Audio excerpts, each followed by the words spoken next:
Hello, this is David Wilcoxon, and in this video, I will talk about how the stage has been set for an Israel peace agreement, which many people associate with the pre-tribulation rapture and the beginning of the 70th week of Daniel 9. We've seen a lot of maiming and killing of Palestinians through the last 8 decades, but nothing like the last 7 months. And because a lot of infrastructure has been destroyed and incoming shipments blocked, there is dire need for clean water and food in Gaza, lest many people die of starvation and disease. Reports from former Israeli military personnel say that the October 7th event was staged and allowed to happen in order to create the justification for relentless attacks on the Palestinians. Some declare that the key Hamas leaders are controlled by the Israeli Mossad. Whatever the truth is, the many bombs that have been fired in Gaza have destroyed the hospitals and infrastructure and maimed and killed many people. Mike Adams of Natural News posted this on April 11th. A tipping point has been reached as the world demands an end to Israel's occupation of Palestine. Perhaps it was Israel's deliberate military slaughter of the WC Kitchen food aid workers. Or maybe the devastating images and videos of bombed-out residential apartment buildings across Gaza, with children trapped in the rubble, was finally too much to bear. But either way, a tipping point has been reached, and the world is now increasingly demanding that Israel end its occupation of Palestine. The era of colonization, occupation is long over. The model doesn't work. You can't use a military force to forever suppress and slaughter an entire ethnic group while stealing their land and resources. Sooner or later, the revolt gains momentum and the occupiers are thrown off. That moment is coming for Israel. Things are shifting dramatically and quickly. Israel has become a force of great instability for the world, and its actions are increasingly seen as abhorrent and unacceptable by more and more nations. Mike Adams might be controlled opposition, but I cite him because he's summarizing what the worldview is right now of Israel. Yesterday, Iran sent many drones and missiles towards Israel. It was an odd strategy. Why provoke Israel if your mission most likely won't succeed? The attack didn't do much damage, and now they've given Israel the ability to play the victim, which gives them justification to launch a much larger response. It all seems very contrived to me. Iran may be controlled by the general in Rome, who controls most countries, as the Shah of Iran was overthrown in 1979. Recall that Obama gave Iran $150 billion, including $1.8 billion in cash.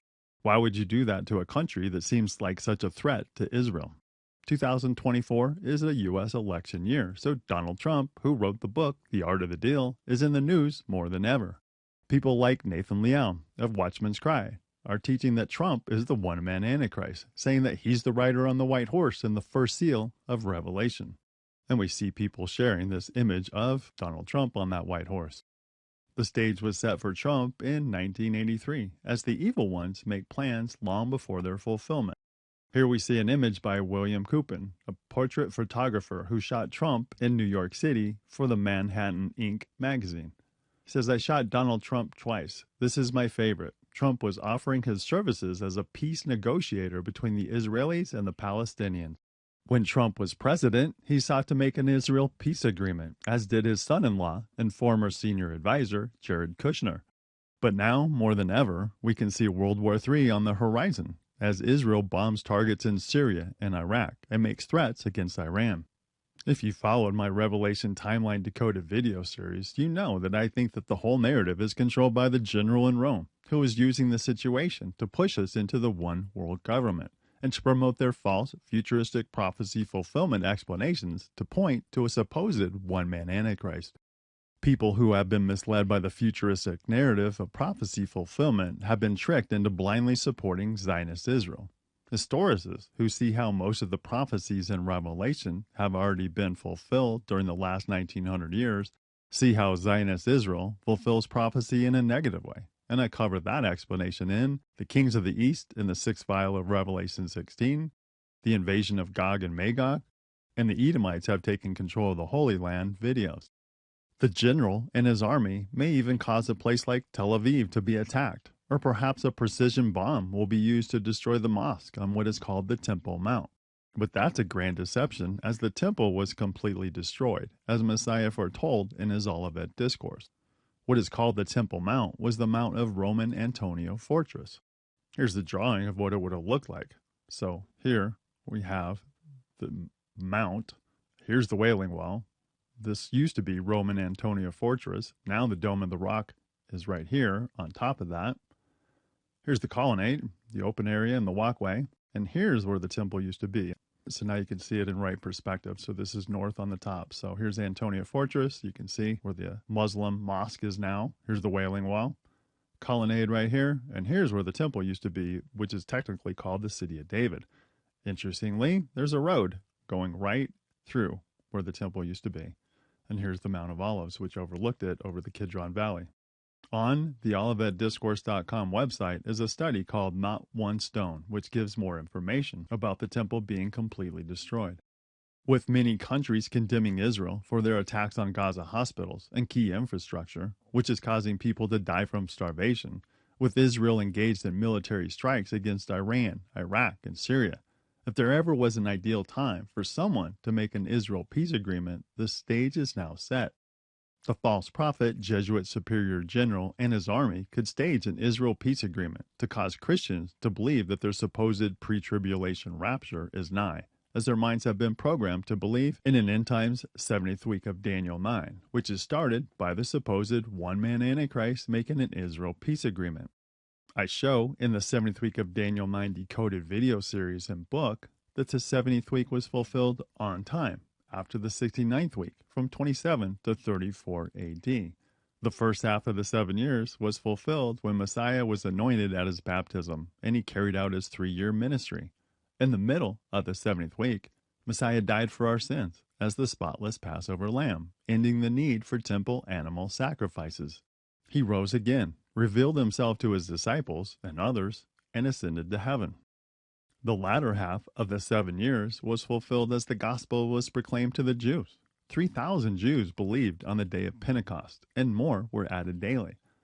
The Jews' stoning of Stephen in 34 AD marked their continued rejection of their promised Messiah. When we read the narrative of Acts, we see that from that point forward, the gospel was also proclaimed to the Gentile nations.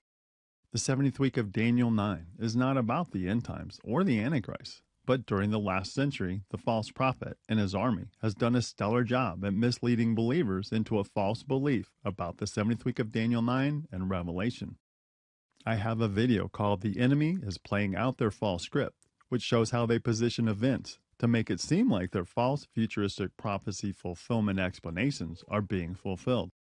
But it's all theater, designed to hide the historical fulfillment of most of the prophecies in Revelation during the last 1900 years. It's designed to deflect blame away from the popes and their false Christian church, to counter the witness of the Protestant reformers, who rightly testified that the office of the papacy, the popes of Rome, fulfill Bible prophecy as the little horn of Daniel 7, the son of perdition of 2 Thessalonians 2, and the beast of Revelation 13, who leads the harlot church of Rome. I show the historicist narrative of prophecy fulfillment in the Revelation Timeline Decoded video series and book. It will be interesting to see how the year 2024 plays out as the world clamors for an end of the so-called war in Gaza. I say so-called because the Palestinians have no military or viable way to defend themselves. Will they use Donald Trump, Jared Kushner, or someone else to broker an Israel peace agreement, to make it seem like they're the Antichrist beast and that prophecy is being fulfilled? What do you think? Please share your comments. If this kind of information benefits you, please like the video and share it with others, as it helps get the video ranked so that others will see the explanations. Subscribe to the channel if you want to be notified about new videos as we go through the interesting year of 2024. That's all for today. I love y'all. Shalom.